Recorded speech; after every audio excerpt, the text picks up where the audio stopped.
Vous n'êtes pas sans connaître les amours de vacances, mais pourquoi ne pas trouver l'amour en vacances? Comme il y a 16 millions de célibataires en France, des agences en ont fait leur cible privilégiée. Elles organisent des voyages pour les célibataires, leur proposant des départs en petits groupes et suivant leur centre d'intérêt. Guillaume Petit, Jérôme Chantreau et Thomas Cruz à la recherche de l'âme sœur. C'est bien de se retrouver dans un groupe où il n'y a pas que des couples.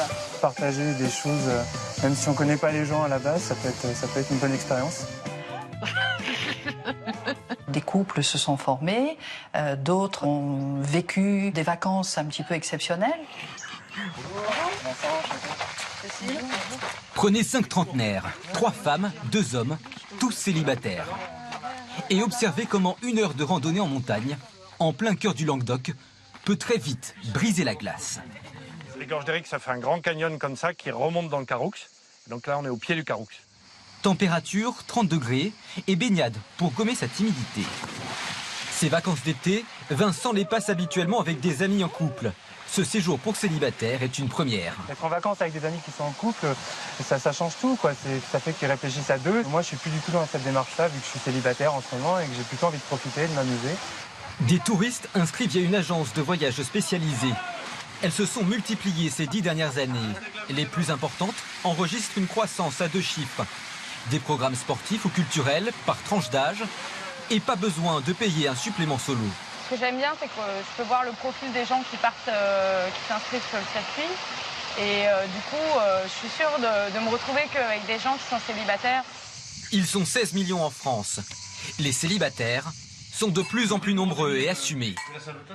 Une situation vécue différemment selon l'âge. Qui veut un café? Sylvie organise une trentaine de séjours par an dans cette chambre d'hôte où Georges Sand passait jadis ses vacances. Des célibataires âgés de 40 à 50 ans, comme ce comédien venu se ressourcer et faire des rencontres loin de Paris. Ici, je recherche une forme de paix, où on va pas forcément me regarder en tant que célibataire ou personne seule comme un objet bizarre qui est un peu incongru ou un problème. Un groupe avec une passion commune pour le patrimoine local. Ce jour-là, découverte d'une forteresse médiévale du XIIIe siècle. La prise de Jéricho. La plus-value comparée au tour opérateur, Sylvie chouchoute ses clients.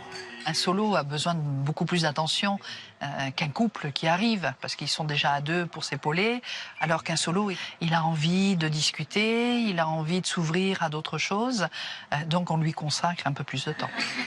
Des vacances ciblées et en petits groupes, de plus en plus demandées, loin de la foule dense des clubs de voyage ou des croisières.